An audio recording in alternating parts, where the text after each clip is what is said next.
বাবা, যার ঘাম ছড়ানোর টাকায় আমরা সুগন্ধি মেখে বেড়াই, তিনিই হলেন বাবা।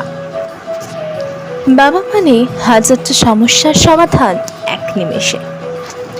বাবা এমনই একজন ব্যক্তি আমাদের জন্য, যার এক ফোঁটা কষ্টের মূল্য আমরা সারা জীবন তার সেবা করেও শোধ করতে পারবো না।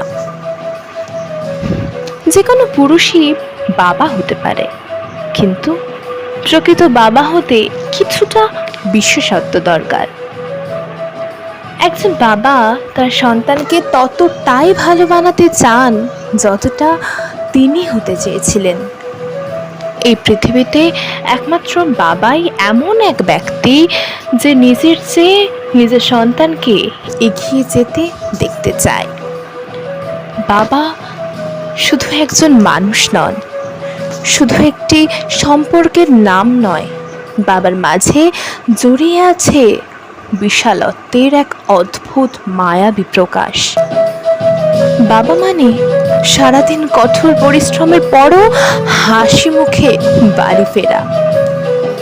বাবা হলেন বাড়ির ছাদের মতো, যে নিজে পুড়ে সব সময় সন্তানদের ছায়া দেয়, কিন্তু মুখ ফুটে কখনোই কিচ্ছু বলে না। পৃথিবীর সব সন্তানই তার বাবাকে খুব ভালোবাসে, বিশেষ করে তার মেয়েরা, কিন্তু কখনোই বলা হয়ে ওঠে না, কারণ এই ভালোবাসাটা এতটাই গভীর যে কখনো বলে বোঝানো যায় না। বাবা নামের সুপারহিরোদের কখনো বিশেষ শক্তি না থাকলেও তারাই আমাদের আসল সুপারহিরো হয়।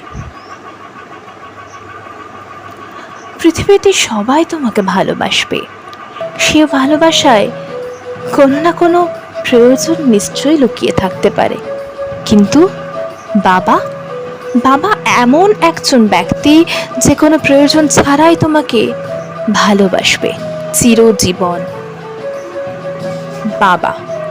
বাবাই হচ্ছে একমাত্র রাজা, যার রাজত্বে মেয়েরা সারা জীবন রাজকন্যা হয়ে থাকে।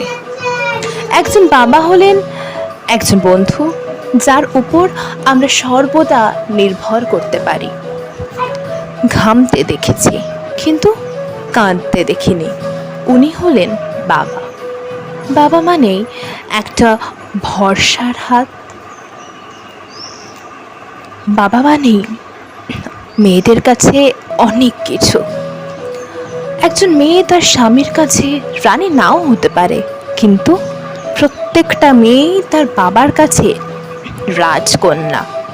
একজন বাবা যতই রেগে যান না কেন, তিনি সন্তানের প্রত্যেকটা ভুল হৃদয় থেকেই ক্ষমা করে দেন। বাবা এক মধুর শব্দ, এক ভালোবাসার শব্দ। নমস্কার।